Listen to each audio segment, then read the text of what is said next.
ಸಾಕಷ್ಟು ವಾಹನ ಸವಾರರು ಈ ಒಂದು ಪೆಟ್ರೋಲ್ ಬಂಕಿಗೆ ನೀವು ದಿನನಿತ್ಯ ಹೋಗ್ತಾನೆ ಇರ್ತೀರಾ ನಿಮ್ಮ ಒಂದು ಕರ್ತವ್ಯಗಳಿಗೆ, ಕೆಲಸಗಳಿಗೆ.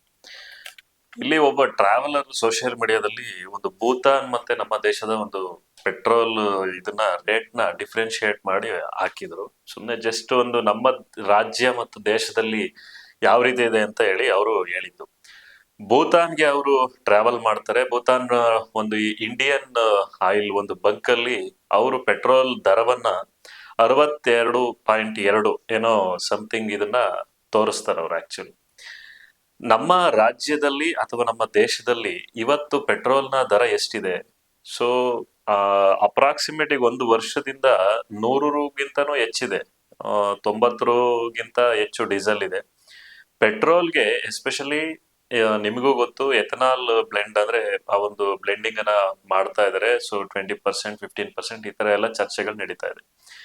ಮೊದಲೇ ಹೇಳದಂತೆ ಸರ್ಕಾರ ಎಥನಾಲ್ ಅನ್ನ ಬ್ಲೆಂಡ್ ಮಾಡಿದ್ಮೇಲೆ ಪೆಟ್ರೋಲ್ ದರ ಇಳಿಯುತ್ತೆ, ನೀವು ತಲೆನೇ ಕೆಡ್ಸ್ಕೋಬೇಡಿ ಅಂತ ಹೇಳಿ ಮುಂಚೆ ಹೇಳಿದ್ರು.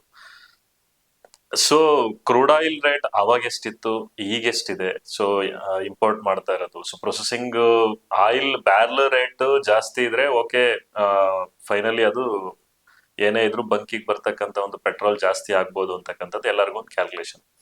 ಈಗ ಪ್ರೆಸೆಂಟ್ ದರ ಎಷ್ಟಿದೆ, ಜೊತೆಗೆ ಎಥನಾಲ್ ಕೂಡ ಬ್ಲೆಂಡ್ ಮಾಡ್ತಾ ಇರೋದ್ರಿಂದ ನಮ್ಮ ರಾಜ್ಯದಲ್ಲಂತೂ 100 ರೂಪಾಯಿಗಿಂತ ಹೆಚ್ಚಿದೆ ಪೆಟ್ರೋಲು, ಡೀಸೆಲ್ 90 ರೂಪಾಯಿಗಿಂತ ಹೆಚ್ಚಿದೆ.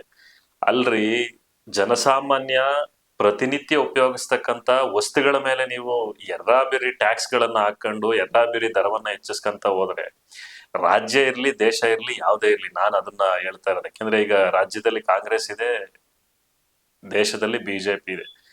ನಾವಂತೂ ಯಾವುದೇ ಪಕ್ಷದ ವಕ್ತಾರರಲ್ಲ. ಆದ್ರೆ ನಾನು ಏನ್ ಹೇಳೋದಕ್ಕೆ ಇಷ್ಟಪಡ್ತಾ ಇದ್ದೀನಿ ಅಂತಂದ್ರೆ, ನೀವು ಪಕ್ಷಗಳ ವಕ್ತಾರರಾಗಿ ನೀವು ಮಾತಾಡ್ತಾ ಇರೋದು ನಮಗೆ ಏನ್ ಬೇಕು ಅಂತ ನಾವು ಕೇಳೋದನ್ನ ಎಲ್ಲೋ ಒಂದ್ ಕಡೆ ಮರಿತಾ ಇದೀವಲ್ವಾ.